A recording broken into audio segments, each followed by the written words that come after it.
नमस्कार दोस्तों, कैसे हैं आप लोग। चलिए आज इतिहास का आगे वाले चैप्टर का अध्ययन करते हैं। अगला चैप्टर हमारा है जैन धर्म।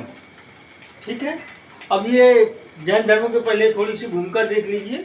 6ठी शताब्दी ईसा पूर्व में जब यज्ञों में बलि अधिक दी जाने लगी, कर्मकांड अधिक बढ़ गया और कृषि के लिए पशु कम पड़ने लगे, तो 6ठी शताब्दी ईसा पूर्व में सर्वप्रथम जैन और बौद्ध धर्म के माध्यम से इन कर्मकांडों का विरोध किया गया। और जो जैन और बौद्ध धर्म के जो संस्थापक थे वो क्षत्रिय थे और इन्होंने उपनिषदों के आधार पर इनका विरोध किया कर्मकांड का।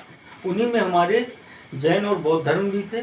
तो देखते हैं पहले भैया कि 6ठी शताब्दी ईसा पूर्व में ब्रह्मजाल एक ग्रंथ है, उसमें हम लोगों को पता चलता है कि 62 संप्रदाय चल रहे थे इन कर्मकांड और बलि प्रथा के विरुद्ध। तो उन्हीं में से हमारे जैन और बौद्ध भी थे जिनका हमारे समाज में अधिक प्रभाव पड़ा। इसका कारण ये था कि इसके जो प्रवर्तक थे वो क्षत्रिय थे और इन्होंने लोगों की आम भाषा में उपनिषदों के आधार पर लोगों को जागरूक किया और जिससे इनका समाज में अधिक प्रभाव पड़ा। चलिए हम लोग अब जैन धर्म का अध्ययन करते हैं।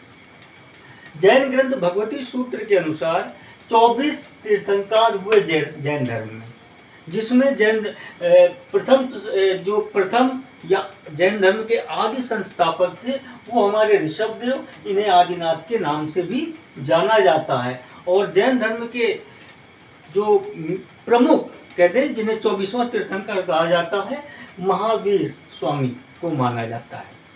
अब देखते हैं जैन धर्म में कुल 24 तीर्थंकर हुए।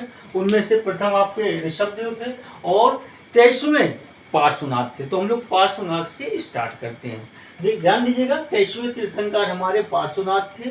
इनका जन्म 850 बीसी में काशी में हुआ था।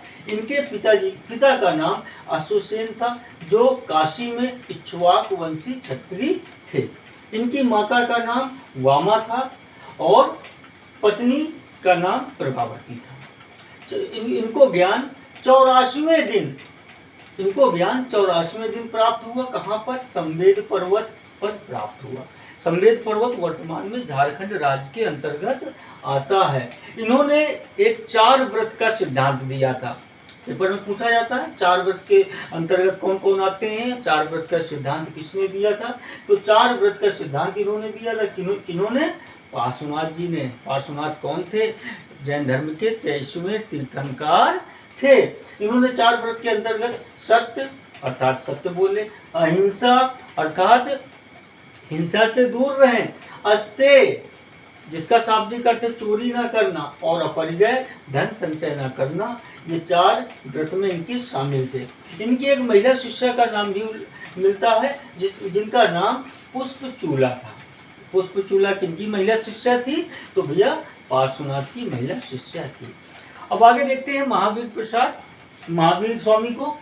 और महावीर स्वामी जैन धर्म के 24वें तथा अंतिम तीर्थंकर थे और जैन धर्म में कुल 24 तीर्थंकर हुए हैं। अब महावीर स्वामी का जन्म 599 बीसी में वैशाली के कुंड ग्राम में हुआ था। कहाँ पे? ध्यान दीजिएगा, पूछता है। इन महावीर का जन्म 599 बीसी में वैशाली के कुंड ग्राम में हुआ था तथा इनकी मृत्यु 527 बीसी में पावापुरी में हुई थी। इनके बचपन का नाम वर्धमान था और इनके पिता का नाम सिद्धार्थ था जो वज्र संघ या ज्ञात्रक कुल के प्रमुख थे। इनकी मां का नाम त्रिशला या विदेदत्ता मिलता है जो वैशाली के लिच्छव कुल के प्रमुख चेटक की बहन थी। इनकी पत्नी का नाम यशोदा मिलता है और यह कुडिन्य गोत्री कन्या थी। कुडिन्य गोत्र से इनका संबंध था। इनकी पुत्री का भी एक उल्लेख मिलता है। पुत्री का नाम अरुज्या या प्रियदर्शनी था। इनकी एक बहन का उल्लेख मिलता है जिसका नाम सुदर्शना था और इस बहन का एक पुत्र था जमाली, जमाली से इन्होंने अपनी पुत्री अरुज्या या प्रियदर्शनी का विवाह किया था। इस प्रकार जमाली जो था इनका भांजा और दामाद दोनों था।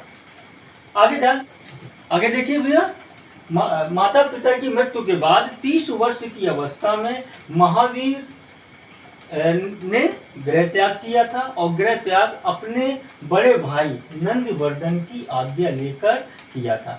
12 वर्ष की तपस्या के पश्चात 42 वर्ष की अवस्था में इन्हें जुम्भिक ऋजुपालिका नदी के किनारे साल वृक्ष के नीचे कैवल्य अर्थात ज्ञान की प्राप्ति हुई थी। ज्ञान प्राप्ति के बाद इन्हें केवलिन अर्थात जिन विजेता, अरहत अर्थात योग, निग्रंथ अर्थात बंधन रहित नाम से जाना गया। आगे इन्होंने 4 व्रत जो पार्श्वनाथ जी ने दिए थे उनमें इन्होंने एक 5वां व्रत जोड़ा था, ब्रह्मचर्य। इस प्रकार पंच महाव्रत का सिद्धांत आपका महावीर स्वामी जी ने दिया हुआ था। आगे ध्यान दीजिएगा, महावीर की एक महिला शिष्य चेलना या हेलना का उल्लेख मिलता है। महावीर की मृत्यु के बाद सुधर्मन जैन धर्म के अगले आचार्य बने थे। सुधर्मन की मृत्यु के बाद जम्बू जैन धर्म के आचार्य बने थे। इस प्रकार एक क्रम चलता रहता है। चलिए आगे देखते हैं। चलिए बच्चों आगे देखते हैं। जैन धर्म में महावीर स्वामी ने त्रिरत्न का सिद्धांत दिया था। काफी इंपॉर्टेंट है, वो हमसे पूछता है कि त्रिरत्न का सिद्धांत किससे संबंधित है? जैन ग्रंथ से, जैन धर्म से। और त्रिरत्न के अंतर्गत क्या क्या आते हैं? सम्यक ज्ञान, सम्यक दर्शन और सम्यक आचरण। इसके बाद अनेकांतवाद या शादवाद का सिद्धांत भी महावीर स्वामी ने दिया था। ये भी जैन धर्म से संबंधित है। आगे चलकर जैन धर्म दो शाखाओं में बढ़ गया, जो जिसे श्वेतांबर और दिगंबर नाम से जाना जाता है। श्वेतांबर में जो जैन साधु थे, संत थे, वे श्वेत वस्त्र धारण करते थे और दिगंबर लोग नग्न रहते थे। वो आकाश को ही अपना वस्त्र समझते थे। आगे ध्यान दीजिएगा, अगर इसकी हम साहित्य की बात करें तो प्राचीन जैन ग्रंथों को पुब्ब कहा जाता था और इनकी संख्या 14 मिलती है। इसके बाद यहाँ अंगों की रचना हुई, तो जैन ग्रंथों में 12 अंगों की रचना हुई, इनकी संख्या 12 है। जैन ग्रंथों की भाषा प्राकृत थी और जो प्रारंभिक जैन ग्रंथ लिखे गए उनकी अर्धमागधी प्राकृत थी। आगे ध्यान दीजिए, एक और सवाल है। जो हमारे प्रथम तीर्थंकर थे वो ऋषभनाथ थे, इनका प्रतीक चिन्ह बैल था। आगे हमारे 19वें जो हुए थे मल्लीनाथ हुए थे, इनका प्रतीक चिन्ह कलश था। अब मल्लीनाथ इसलिए इम्पोर्टेंट है क्योंकि इतने 24 तीर्थंकरों में केवल मल्लीनाथ को ही स्त्री अवतार का माना जाता है।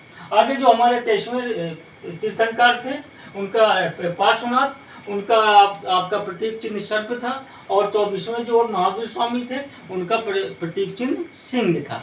इस प्रकार हमारा पूरा जैन धर्म कंप्लीट होता है।